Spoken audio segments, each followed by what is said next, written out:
Welcome back to Outsiders with your hosts, Rowan Golden Age Dean James Fafo Morrow.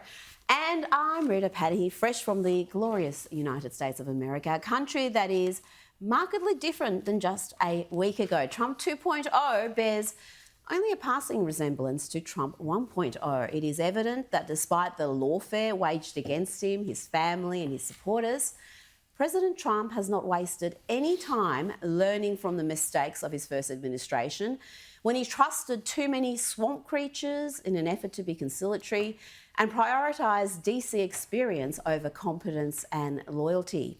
And since he was sworn in earlier this week, President Trump has not wasted a minute implementing his agenda, the will of the American people, who gave him a landslide victory, gave him the House, the Senate, and even the popular vote. Unlike his often feckless and gutless conservative counterparts in the UK and sadly Australia, he is not a conservative or Republican in name only. He is not wasting power. He is actually, get this, implementing the policies that got him elected, fulfilling the promises made to the American people, from economic policy to foreign policy to the so-called culture wars, which are actually hugely important issues. These aren't trivial issues. They go to the heart of a nation's values and laws.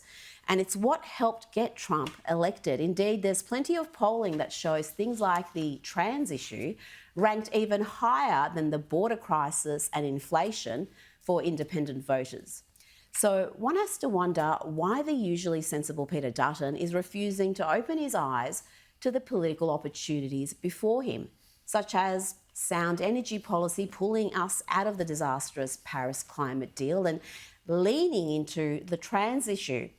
What is he scared of? Winning in a landslide, representing the views of mainstream Australians who have been ignored while the fringe-dwelling trans lobby exercise disproportionate power?